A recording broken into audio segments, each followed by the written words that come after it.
Ladies and gentlemen, boys and girls, children of all ages, I proudly bring to you the NYAF podcast. That is Yo Kev. I am Peter. You can follow us on YouTube, Instagram, Twitter at NYAF_pod. Catch us on Podbean, catch us on iTunes, and soon to be Spotify. That's right. And if you like what you hear and hear what you like, hit that like button down below, subscribe, and hit that bell notification to get all the new content that we're putting out each and every week. Now, today we're going to be talking about the WWE. As we all know, my co-host there, he is a huge WWE fan. He doesn't miss a show. That's right. And from what I hear, he's a little upset. He's a little bothered by what's taking place in the NXT with the women. So let us tell our audience how you feeling. All right, we're gonna talk about this Rhea Ripley and Charlotte Flair match. I'm just not on board, man. It's starting to, I guess it's starting to come together a little bit. It's starting to get my attention, I guess you can say, but I just don't feel like it's gonna really catch that is fourth gear. Like, for instance, Charlotte Flair came out today. She has never been the promo person. They gave her about 2 minute. You mean like a headliner? She's never been a headliner? Oh no, she's been a headliner. I'm saying she's never been the promo person. She's never been great on the mic. Okay. So she has to carry this. Unless Rhea Ripley comes every other episode, she's going to have to carry this on Raw and SmackDown. Mostly Raw, though, because she's a Raw superstar, but she's going to have to carry that on her own. She's going to have to show up to NXT, and they're going to have to build this without getting physical, which means both of them are going to have to be on that mic most of the time. And I don't see how it's going to build and get. See, I'm a fan, but I don't see how it's going to build and get the attention of, say, a person like you who watches it but doesn't really watch it the way I watch it. Yeah, honestly, like from what I hear what you're saying, they're gonna need to do kind of like a war of the words. Right. That, like, go at each other on Twitter, kind of like, The Rock and John Cena back in the day when they were kind of, they're gonna need to do that to kind of amp this rivalry up. I want to say I give kudos where kudos needs to be given, because Triple H came out yesterday and said this whole feud was actually Vince McMahon's idea. So I give credit where credit is due, and Vince McMahon is once again showing why he's a genius. I'm not sure if you understood that during our last episode. You're telling me that you don't agree with this, and now you're saying that Vince McMahon is a genius. He's a genius because it's building NXT. I don't agree. The reason I don't agree with it is Charlotte Flair is a superstar, right? I don't agree with her coming down to the NXT to challenge the champion there. She's already past that whole stage. Why would she win the Royal Rumble? It just doesn't make sense to me. So that part is what I don't agree with. And then the part where they have to build their feud, it just is going to be tough. It's going to be tough to just come out of nowhere. It basically did. So haven't had any issues. There's no way you're going to win the Royal Rumble. They had no altercation in the Royal Rumble, so you don't have that problem there. She wins the Royal Rumble, and then Rhea Ripley shows up and says, "You can challenge me. Like, why don't you come fight me? Like, why? If I'm Charlotte Flair, why do I want to go down and fight you? Do you not see where I am right now? So it's not Now, like normal. see who I am. I'm Charlotte Flair. Why would I belittle myself to go down to NXT to fight you?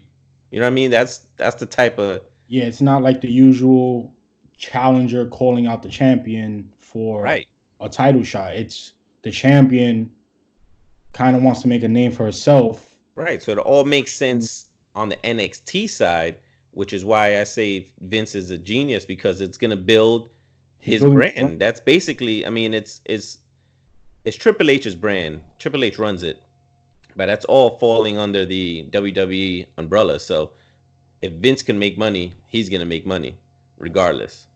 So for him to give one of his biggest money drawers, Charlotte Flair, and pretty much loan her out to NXT, it's smart business. It's best for business, as Vince likes to say, and Triple H and the McMahon family likes to say. It's definitely best for business. Okay. It's So definitely best for the USA Network, who has the rights to NXT. now this match between them, is it gonna what's the next big show for WWE? Is it All that right, Super so Sunday, I think whatever it is? no, so they have the Elimination Chamber coming up, and then Super Showdown is in a Showdown. week. I believe it's this week coming up. And then the Elimination Chamber, and then there's WrestleMania. So are they gonna will they be fighting each other? Is it gonna be That's what I'm before saying. So they're fighting each other in WrestleMania. So there's all this time for them that to they build it have up? to basically build. And Charlotte Flair is not great on the mic. Rhea Ripley is still in NXT. She's still learning. She's still, green. So it's gonna be weird to have them talk on the mic and try to build this feud up. Okay. In order for the people, I'm gonna watch WrestleMania regardless. I But mean, if I'm coming to someone like you or someone who doesn't really watch wrestling, and I say, oh yeah, Charlotte Flair and Rhea Ripley, and I tell you to watch like their promos, I don't know if it's gonna be good enough to catch your attention. but I think WrestleMania is like one of those shows where, and this is just me, like, again, we've talked about this in our previous episodes. I used to be into wrestling, a lot. I got older, kind of went away from it. Now I'm getting back into it. But I feel like WrestleMania is one of those shows kind of like the Super Bowl where you get everybody to watch, even the the people that aren't the hardcore wrestling fans. Just it's WrestleMania. It's some it's one of those really big names that you look, when you see it, you're like, oh man, WrestleMania is this week. I'm think I'm gonna watch, and then you get these big headlines, and you're like, hey, why not? Why not tune in? So, now I know we spoke earlier, and you told me that I think it was the last match of NXT. Oh yeah, I want to bring that up. First of all, NXT knows how to do it.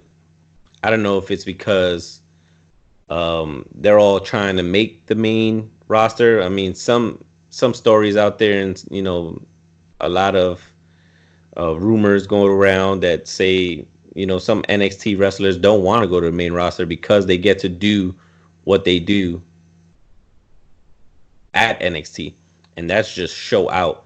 This NXT Takeover was amazing from start to finish. Let me just read off some. So Keith Lee versus Dominic Dijakovic. Absolutely mind blowing what these two big men could do. There was one spot where Dominic he did like a front flip off the top rope and landed on Keith Lee, who was sitting on a chair like dazed. I thought Dominic broke his neck. Like it was crazy. Like these are huge men just flipping around the whole ring. It was a great way to start the show. And then you had Tegan Knox versus Dakota Kai. if you follow NXT, you know that these two used to be friends, and now they're bitter enemies. It was a great match. These two women um, are veterans at their own, like not on NXT. They're both new to NXT, but they've been wrestling for years, and it really showed. Great showing from them too. But the Johnny Gargano Finn Balor match, A+ match. That's like technical wrestling. They would had submissions and counters to the submission. Uh, Everything you want to see in a wrestling match, you saw at the Johnny Gargano Finn Balor match. I don't want to give um, any spoilers, but if you haven't seen NXT Takeover Portland, you need to go see it like immediately. Yeah, I was watching some clips. It looked pretty exciting. The crowd seemed to be really, really into it. And I feel like the crowd for NXT, they kind of appreciate that style of wrestling. And they definitely do. Yeah, you can definitely tell the difference between the crowd, the live crowd. I don't know if it's because it's a smaller venue, but you could definitely tell the difference between the live crowd at NXT and the live crowd at a Raw or SmackDown. The pay-per-views are a little different. You can catch depending on the city you're in, but that NXT crowd just I guarantee you it fuels each wrestler because they're loud the entire night. The entire night they were live.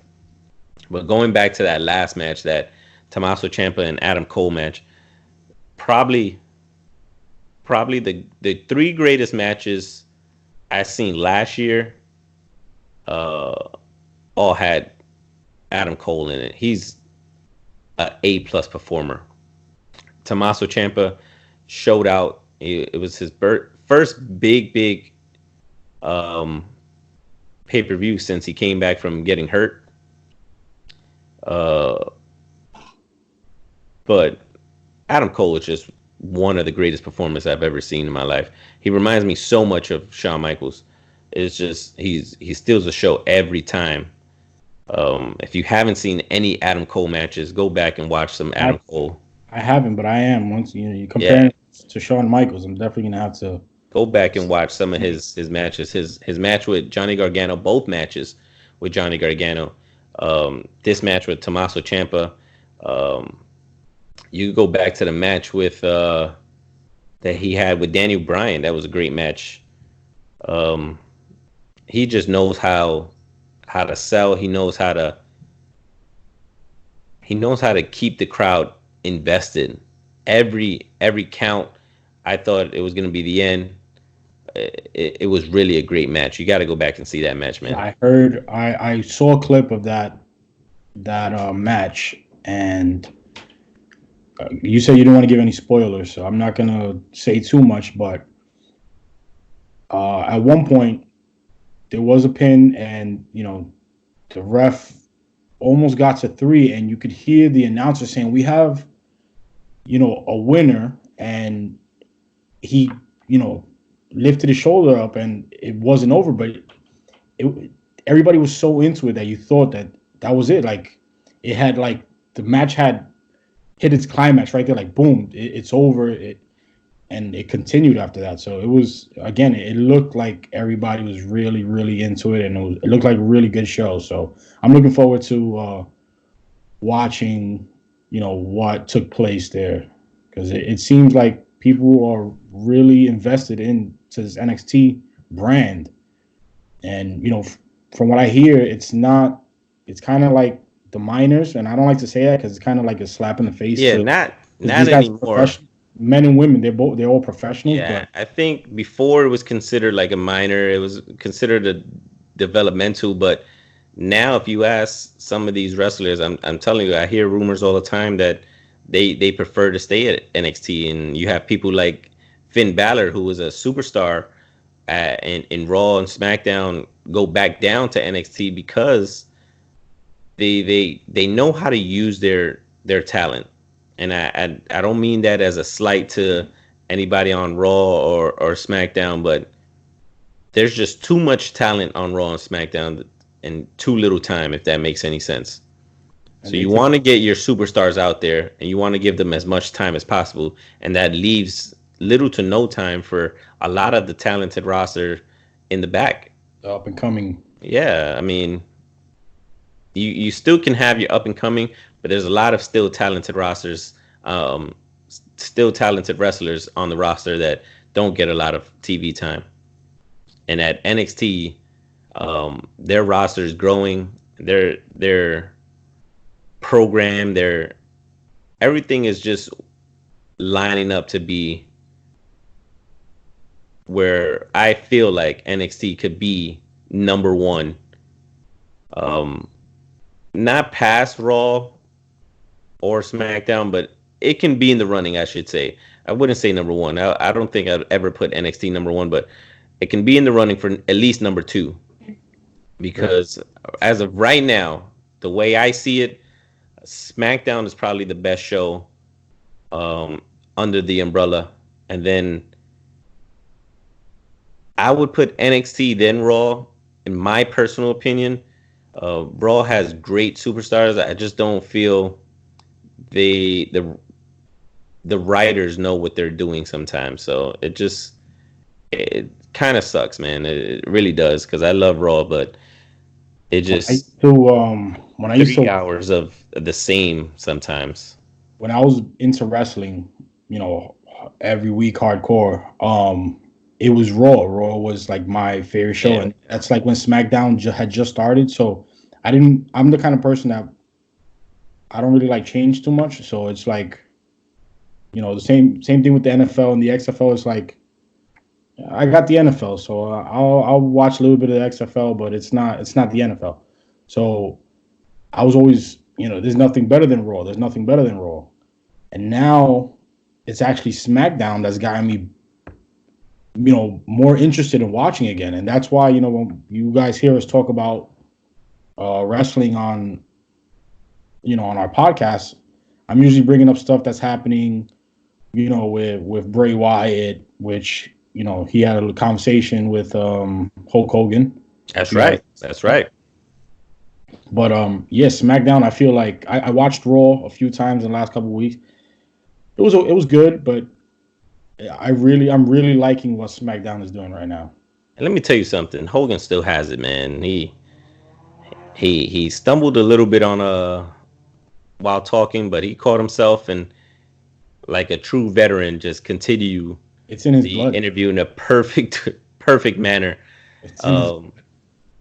We'll be talking about the Hall of Fame coming up soon too, and asking if you guys agree with the NWO getting in, things like that. But going back to Hulk Hogan and Bray Wyatt, I think Bray Wyatt is the top, probably the top persona in the WWE.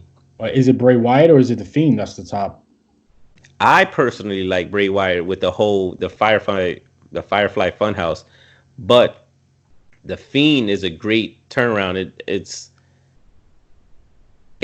two different wrestlers. It's crazy. Like you can have Bray Wyatt come out and he'll completely steal the show, or you can have The Fiend come out and he can do the same. Like it doesn't. I know they're the same person, but you got to understand that they're not the same persona. So you gotta. The wrestling fans out there know what I'm talking about. There's two different styles that they both wrestle. I know you were telling me that you didn't like the fact that they call him Bray Wyatt, the Fiend. No, yeah, I don't like that they did that. Yeah, it should have been, if they were smart, it should have been just the Fiend. But I guess they're doing that for either to sell products. I'm not sure why, but it should have just been the Fiend. Yeah, because it was like I told you, it was never Mankind Mick Foley, or Mick Foley the Mankind, or whatever you wanted to call it. It was, or Mick Foley it was Mick Foley, it was Mankind, Dude Love. Whoever Cactus he came Jack, out, yeah, just that person. That was that person, yeah. I totally agree. It just it slows his momentum down every time. Like every time I hear it's the Fiend, Bray Wyatt. No, it's just the Fiend. It's always been just the Fiend. It should have been Make him his own should have entity. stood that way. Mm-hmm. Now, so would you say he's like the top? So you're saying that he's like the top wrestler right now, or top persona, the way you put it. I think he's the headliner right now. right now he's the headliner. All right, so And let me clarify, just because look, we know how you feel about Lesnar. Brock Lesnar. Yes, we know. Brock Lesnar is the beast. He is the reigning, defending, undisputed champion. But because of his contract, he doesn't have to show up. So he's not on TV all the time. I've been reading that people are not happy about. But I see here, I guess after the Royal Rumble, on ESPN.com, they did power rankings for it's a list of 10. I didn't see that. Yeah. I wanted to run it by you. It's here dated February 4th. So I'm guessing that was right after the Royal Rumble. And number 1 is Bray Wyatt. So I'm a genius. I'm gonna run through these, and I just let me know who you agree with. Who you don't. Are you reading 1 through 10? So 1 through 10. Number 1. Okay. And I'm in from top to bottom. All right. I don't know what show these wrestlers are on. If it's gonna be NXT, SmackDown, all right, Raw, or is it just Raw, SmackDown? So I'll run through it, and you let me know what you think about it. All right, cool. So number 1, as I said, Bray Wyatt, which I agree with from what I know. Number 2, your favorite, Brock Lesnar. All right. Should have been flip-flop, but all right. Number 3 is a guy that I've been watching for the last couple of weeks, and I'm very impressed by him. He doesn't have this feel of like the new style of wrestling, like, this new generation of wrestlers and stuff, even though we have guys that have been in it for years, but he doesn't have that new generation feel to him. He's kind of like old school Drew McIntyre. And oh, yeah. I really like him a lot. And they have him at 3? He's at 3. Oh, yeah. That's a great number for him. I think he's I believe I said it in our about 2 episodes ago, but Drew McIntyre is like, he's got it right now. He's got the it factor. You think he's gonna beat Brock? I think so. You think he's like the tough? I gotta see. Like I said, there's a lot of time between now and where WrestleMania is, so I gotta see how it all shakes up. But I think right now, I think he's gonna beat Brock Lesnar. The fans are behind him. I'm gonna ask you this question. I don't see him losing. I'll ask you this question 2 or 3 more times before WrestleMania. I promise. So 3 is Drew McIntyre. 4, well, it says tied for 4th. Okay, tied for 4th is Seth Rollins. Okay. And Becky Lynch. I guess that's fair. All right. Okay. I would probably put Becky Lynch before Seth Rollins, but now let's see who else they got on the list. Let's see. This one kind of surprised me because, you hear about these guys, Drew McIntyre, Bray Wyatt, Brock, and they're regular names. And this guy, he's a regular name. He was a household name at one point, but I was a little surprised that he was on the top 10 power rankings. And he's at number 6, Edge. Which, all right, so that's the name I'll take off the list. So I would put Becky Lynch and then Seth Rollins right behind her, because Edge, and I say this with all due respect, he's a legend, a Hall of Famer, but all he did was come back at Royal Rumble. That's it. He got the concerto from Randy Orton, and haven't seen him since. So there's no way he should be at number 5, correct? Number 5? 6. Number 6. Becky Lynch and we're tied for 4th. So 4 and 5 All right, so Yeah. I wouldn't even put him on the list. So Okay. let's see who else is there and who got snubbed. I'll give you the one name that I would put over Edge, but Now, let's see who else is there. after Edge is Charlotte Flair. Okay, that's fair. I'll leave her there. Then number 8 is Daniel Bryan, Okay. which I feel like he's always going to be up there, right? Daniel Bryan? Yeah, he's definitely top 10. I actually like him at 8 because I don't see him at 6 like where Edge is at 6. Only because he hasn't really been in a program. So he's been kind of floating around. He's been tag teaming with Roman Reigns recently. So they don't have a program for him yet. So I'll leave him at 8. Okay. Number 9, Randy Orton. Okay. After these last couple episodes and the way his character shifted, I would probably put him up towards the edge, or at least after Charlotte. So I move Charlotte up. Okay. And last but not least, Roman Reigns. Oh wait, no. I apologize. He's tied. This is tied for 10th place. Is Roman Reigns and Braun Strowman. Okay. Braun Strowman is the Intercontinental Champion, so I would put him up there. Tied. All right, so I would switch. Oh man, this is tough. I'd probably switch Roman with Daniel Bryan and put Daniel Bryan tied with Braun Strowman. Okay. So the person I honestly feel like deserves to be on the top 10 list, and a lot of people might be mad at me. Snub? Definitely a snub. His name is Baron Corbin. Everyone hates him, but he is the top heel on television. No one gets booed more than Baron Corbin. And he puts on good wrestling matches, so it's not like I would understand if he wasn't a good wrestler and they're trying to push him, but he's just the perfect heel. He knows how to get under the skin of every fan. I don't know if you saw a video that he had poured like a drink on a fan's head. Nah, I missed that one. Oh yeah, you have to look it up. It's on the WWE Instagram or on their Twitter, one of the two. What's his name? Baron Corbin. Isn't that the king? The guy that the king? Yeah, King Baron Corbin. Yeah. He's isn't he? He's feuding with Roman Reigns, isn't it? Right. Yeah. So he's a big guy. Perfect jackwagon. So you loved like he's the person you want to hate. Really like, does. He looks like a guy. When I see him, if you take off the crown and all the nonsense that he carries around with him, he looks like the guy that has 4 buttons open on his shirt in the club wearing sunglasses.